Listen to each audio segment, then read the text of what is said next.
There are very few good things that have come out of Donald Trump being on the scene as a politician. Very few. One very good thing is that it's given a cottage industry to spring up and be far more powerful and notable than it was ever before. And that is the job of fact checker.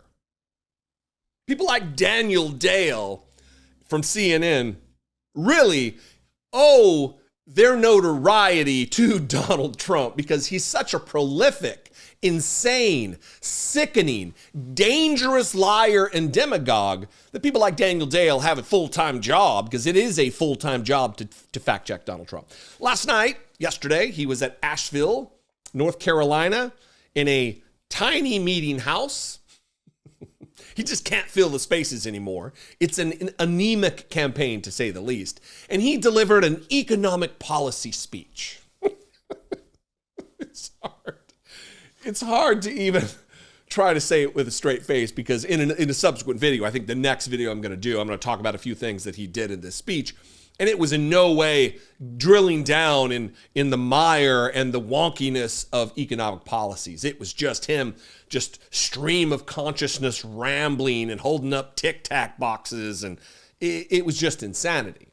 Yet there were a few moments, of course, that Daniel Dale got to go on the air and fact check the lies, the blatant, insane lies of Donald Trump. So this is about a 2-minute clip.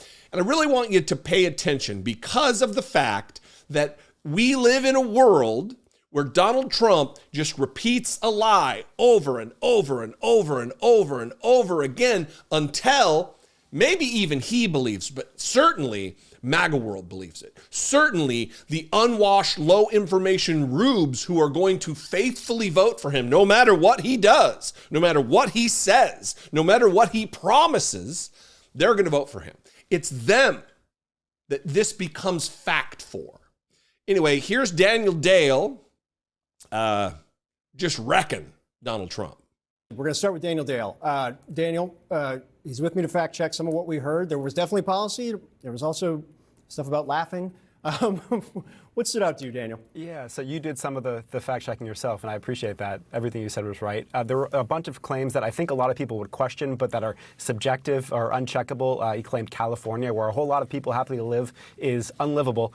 He claimed that we're a banana republic in a third world country. I think a lot of people would dispute that. But also a whole bunch of claims, Phil, that were just flat-out false. He again said that Kamala Harris was made the border czar, put by President Biden in charge of the border. That didn't happen. In reality, she was given a much more limited immigration-related assignment tasked with dealing with the so-called root causes of migration in certain Central American countries. He repeated his claim that she's allowed 20 million people into the country. Aside from the question of her own role and responsibility, the total number of border so-called encounters under Biden and Harris is 10 million, and far from all of those people were actually allowed in. That includes the people who were expelled from the country upon arriving at the border. He boasted of how good African-American poverty, the poverty level, was during his administration. He didn't mention it's actually fallen to a lower level, a new record, beating the Trump-era record under Biden and Harris. He called switching candidates in the Democratic primary a minor form of cheating. It's not a form of cheating at all. It's allowed completely within the law and the rules.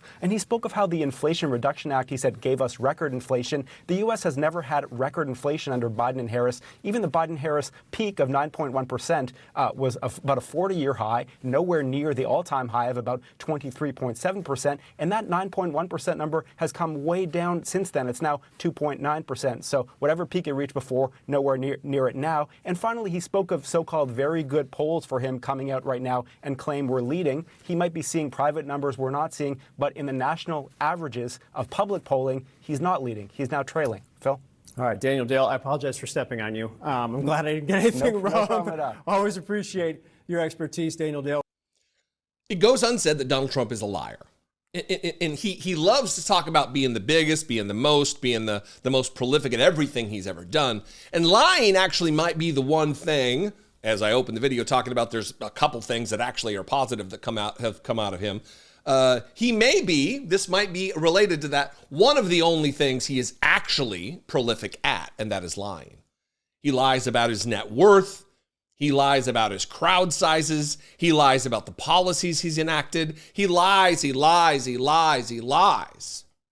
The unfortunate thing is that he has some kind of a cult-like trance holding in some Svengali-like gaze over a sizable population, a sizable portion of the population.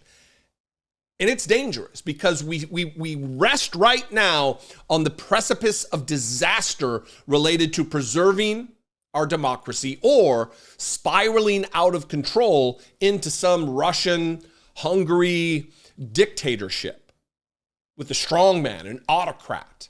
Donald Trump desperately wants to be a Viktor Orban or a Vladimir Putin or a Kim Jong-un or a Xi Jinping. These people that he constantly praises and talks about ruling their people with an iron fist. That is what he wants. And there's a sizable portion of that MAGA world that is A-OK, in fact, advocates for that.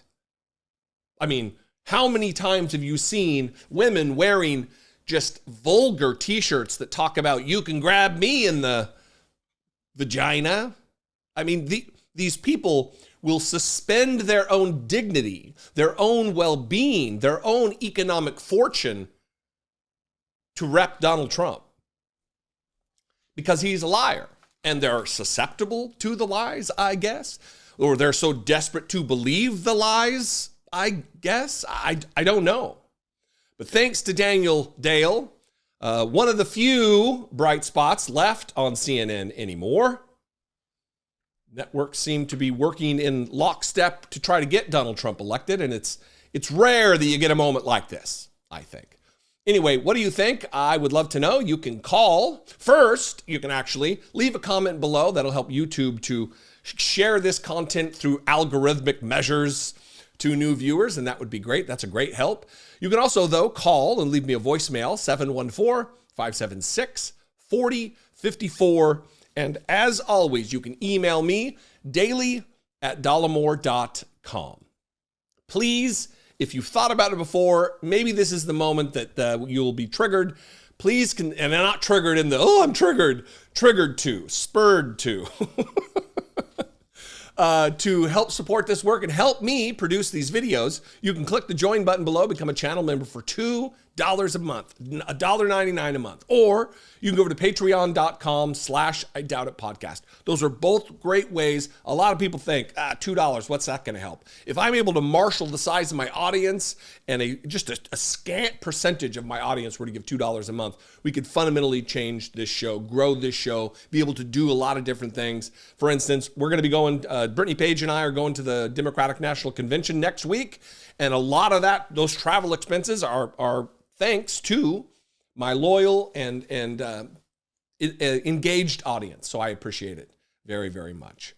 Follow me on social media. I'm at Dollemore everywhere, Twitter and all the other shitty social media outlets. If you're there, I'm there too, and at Dollemore. Anyway, I'll see you next time. Until I do, be genuine. Take care of one another.